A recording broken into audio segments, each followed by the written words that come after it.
Alright, welcome back to the channel everybody. I am an avid herpetologist coming at you with another quick deck profile.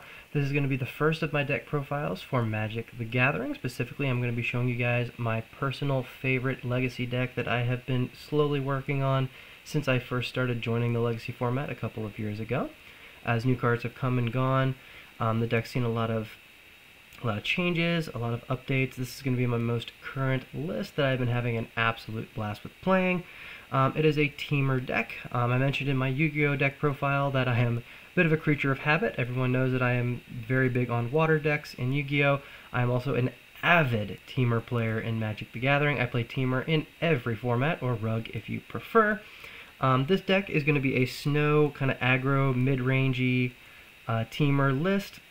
Probably a little bit different than other Temur lists that you typically see in Legacy. Generally, I feel like Temur tends to be reserved for decks such as Delver, sometimes Cascade lists. This one's going to be a bit more fair, Magic-y, if you will. But we're going to go ahead and get right on into it. We're going to start with our creature lineup. I'm playing two creatures that are going to be run at full play sets. The first is going to, of course, be Icefang Coatl, an absolutely stellar card. One in a blue, or a 2-drop, blue and a green, flash flying. It draws a card when it enters, so it's great for tempo plays. And as long as I have at least 3 other snow permanents in play, it also has Death Touch. So super great card there. We're also playing 4 copies of Brazen Borrower. Now, Brazen Borrower, I think, is actually in a pretty good spot in the meta right now. We still have lots of Urza Saga decks running around, so it's great for bouncing tokens, surviving Merit-Lage, and it's also just a good aggressive card. 1 generic and 2 blue for a 3/1 flyer with flash. Can only block creatures with flying, but that's fine. We're going to be leaning more forward with this card anyway. And of course, it does also have its adventure ability, Petty Theft, for 1 and a blue. On an instant that returns target non-land permanent and an opponent controls to its owner's hand. Great for bouncing pesky permanents such as Ensnaring Bridges, Chalice of the Voids, as well as any potential creatures that we want to get rid of just to make sure we can survive to our next turn and get lots of aggression. Coming down from playsets, we are playing 2 copies of Endurance, another great card, 1 and 2 green for a flash with reach. When it enters, you can target either player's graveyard and return it to the bottom of the deck. You can also cast it for its evoke cost to just exile a green card from your hand. It's a 3/4 with reach, which is a very solid body. Really good against the meta right now when Delver decks and other blue-red tempo decks are kind of running around. Really nice card there. We are running a single copy of Scavenging Ooze. Kind of a fun tech card. This card is pretty solid. 1 and a green. It has an effect where you can pay a green to exile target card from any graveyard. If that card was a creature card, it gets a +1 counter, and I gain a life. Starts out as a 2/2 base, so respectable body. There are decent number of graveyard synergies going around, so just running this as a one-of, I think when it comes up, it's done a lot of really great work. So we're just running a single copy of Scavenging Ooze. And of course, we're playing blue and green. You probably knew this was coming. We are playing 3 copies of Uro, Titan of Nature's Wrath. 1, a blue and a green. When Uro enters the battlefield, it sacrifices itself unless it was brought in using its escape cost. Its escape cost is 2 green and 2 blue, exiling 5 other cards from your graveyard while it is in your graveyard to basically cast it from your graveyard. It also has an enters the battlefield and on attack effect, which gains you 3 life, draws a card, and then you may put a land into play. Probably didn't need to explain it. I feel like most people in the format know what Uro does at this point. We are playing a spicy kind of jank brew here, but just because we're doing that doesn't mean we can't play good cards, and Uro is definitely a good card.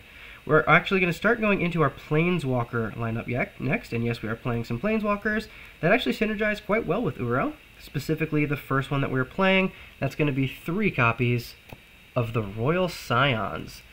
Now, this is a card I have been a big advocate for ever since it was spoiled in Throne of Eldraine. I think Oko got the big spotlight, but this card is absolutely phenomenal. Generally, I think it's been viewed as just a bad Arclight Phoenix card, and I promise you it is so much more than that. So, for 1, a blue and a red, it comes in with 5 loyalty and has 2/+1 abilities. The first +1 ability lets you draw a card and then discard a card. Not only great for hand filtering, but it also loads the graveyard for your Uro escapes, as well as letting Uro go straight to the graveyard without having to pay the 1 blue and green initial cost.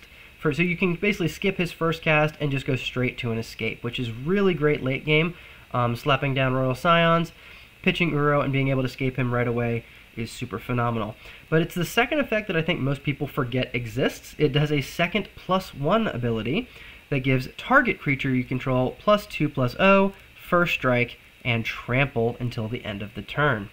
This ability is so good for early aggression.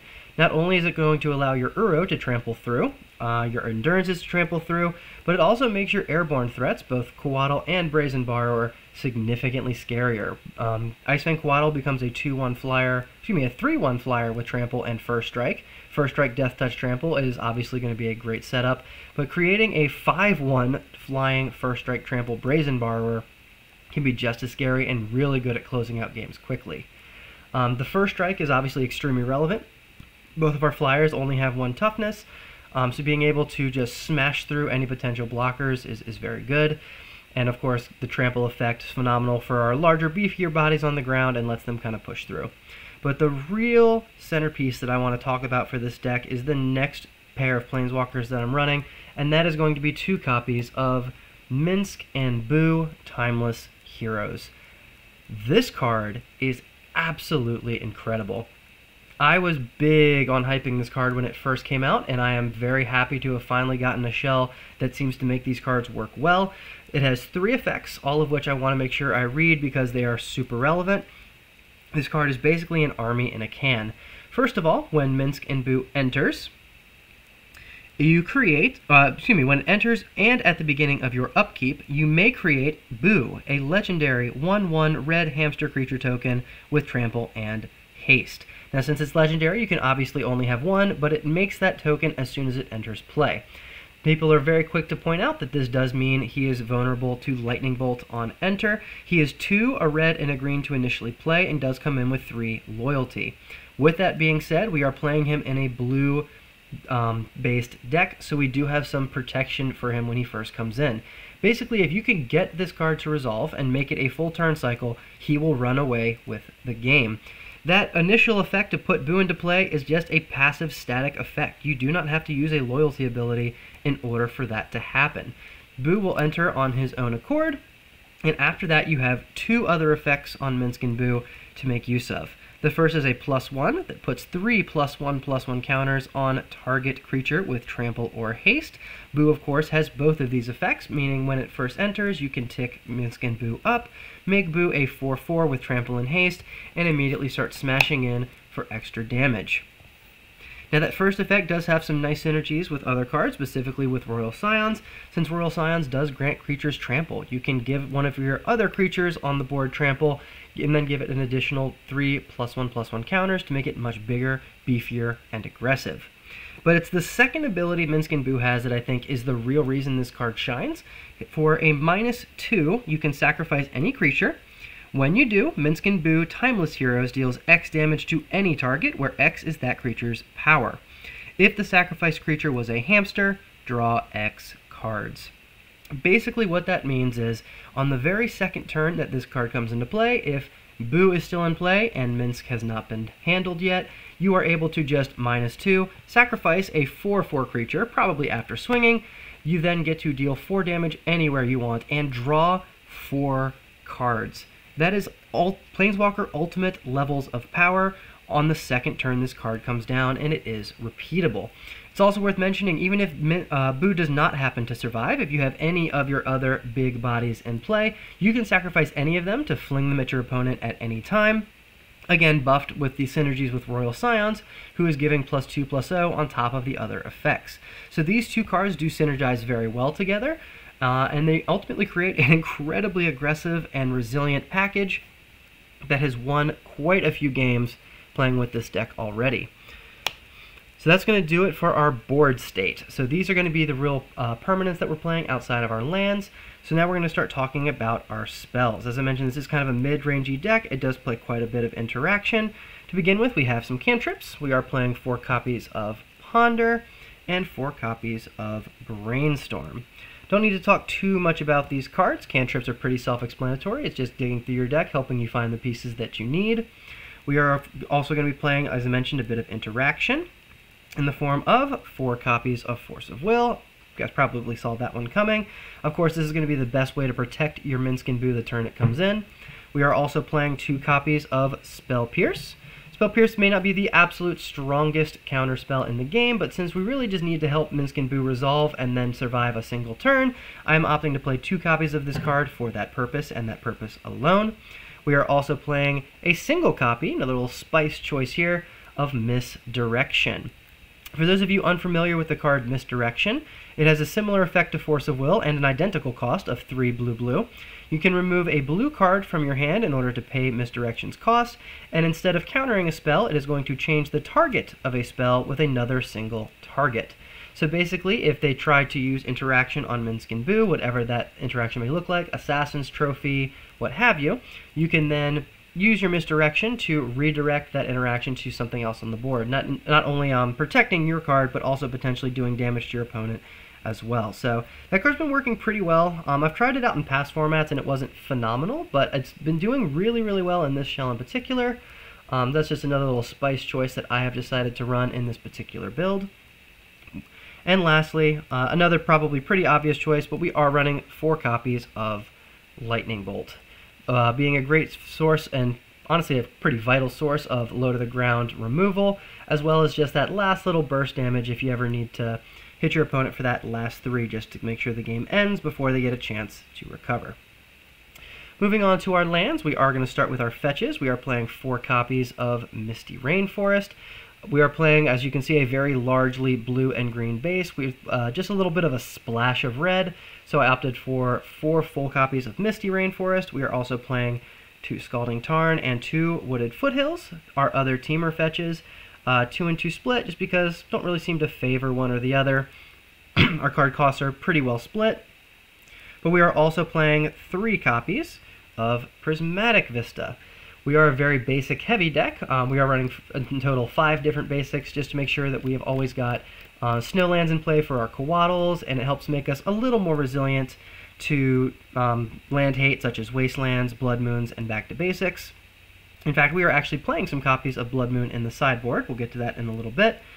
But you're also going to see 2 copies of Snow-Covered Island, 2 copies of Snow-Covered Forest, and a single copy of Snow-Covered Mountain.